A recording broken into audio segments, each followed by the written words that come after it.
Take a look inside your refrigerator. You'll probably find something cold to drink, some bread, maybe last night's dinner, and fruit that was picked thousands of miles away. Now imagine showing all of that to someone who lived 3 million years ago. They wouldn't recognize a single thing. So what were they actually eating? The truth is something most people today would find deeply disturbing. Scientists have uncovered evidence hidden inside caves across every continent, evidence that completely reshapes what we understand about our own species. And to make sense of it, we need to travel back to where it all started. 3 million years ago, your earliest ancestors were not out there hunting. They were survivors living off what others left behind. Picture the African plains.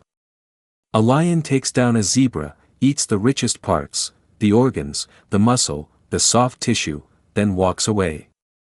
Hyenas move in next, tearing through skin, cracking smaller bones, consuming what remains.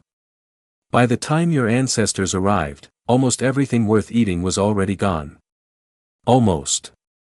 What was left were the thick leg bones. Dense, heavy bones that even hyenas couldn't break. And locked inside those bones was something incredibly valuable, marrow. Thick, oily, fat-loaded marrow. Your ancestors would grab those bones and smash them open using sharp stone tools, some of the earliest tools ever made by human hands.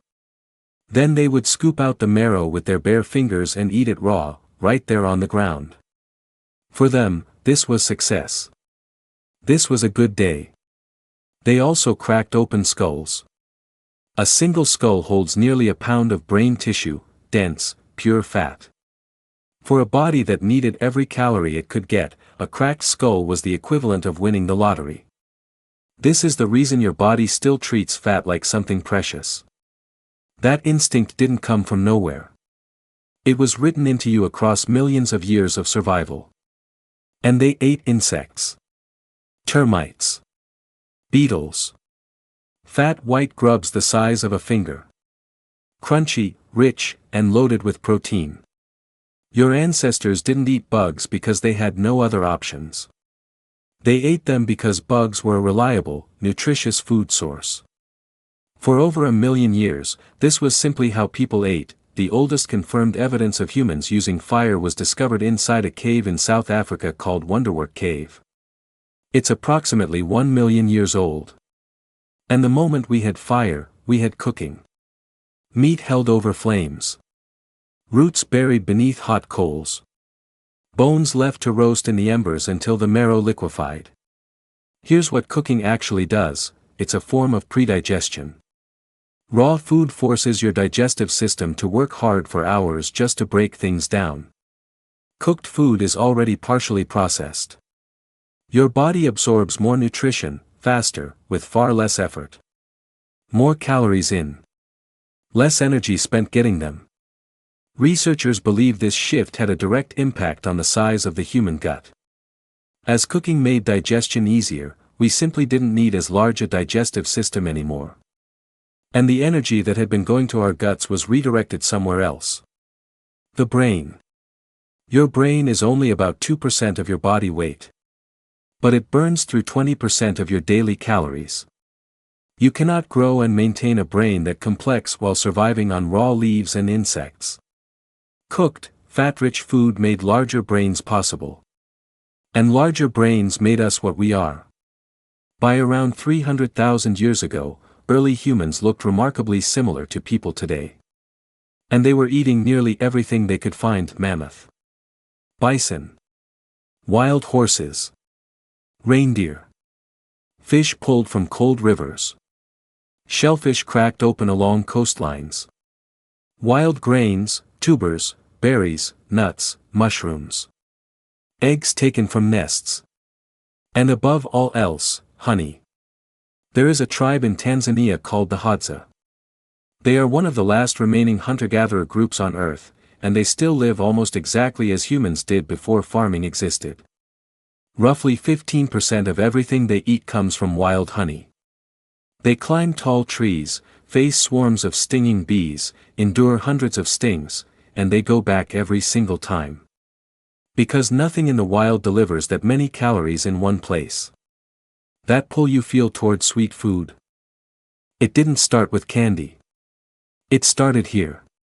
Your brain was wired for sugar because for hundreds of thousands of years, sugar meant two things: immediate energy and stored fat. And stored fat meant survival when food was scarce.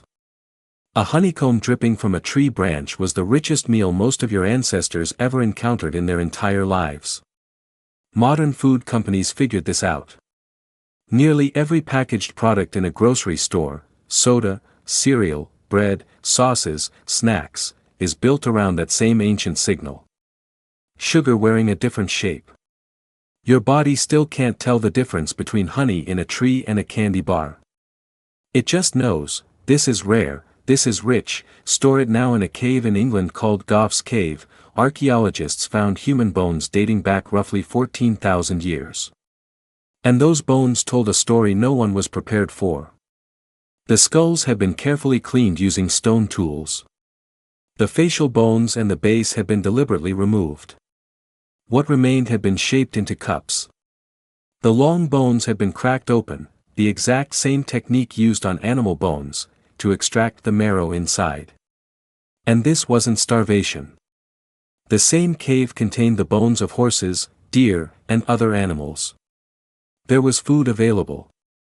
A 2017 study calculated the caloric value of a human body at roughly 125,000 calories. A single bison provides 600,000. A mammoth, 3 million. Humans were not an efficient food source. They were a choice. Similar remains have been found across Europe, in France, Germany, Spain, and Croatia. For long stretches of human prehistory, across many different groups, this was happening. Not always as a desperate last resort. Sometimes as something that carried meaning. Your ancestors ate rotten meat. When a hunter made a large kill, they couldn't consume it all at once. So they buried it, stored it in caves, or submerged it in cold streams. Days passed. Sometimes weeks. When they returned, the meat was decomposing, crawling with bacteria, soft and pungent. They ate it anyway. Some researchers believe they may have actually preferred it in that state. Partially decomposed meat is already broken down.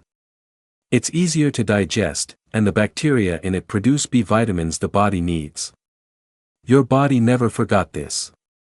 Every fermented food you enjoy today, cheese, yogurt, sourdough bread, beer, wine, pickles, is controlled decomposition.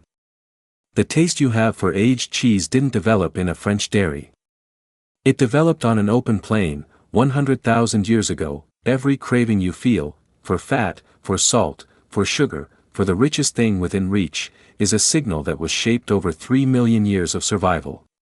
Your body has no concept of a grocery store. It doesn't know about refrigerators or delivery apps. It only knows one rule: eat what's rich, eat what's rare, and eat as much as you can, because tomorrow there may be nothing. Late at night when you open the fridge even though you're not hungry, that's not weakness. That's a 3 million-year-old survival program still running in the background. The world it was built for no longer exists. But the program never got the update.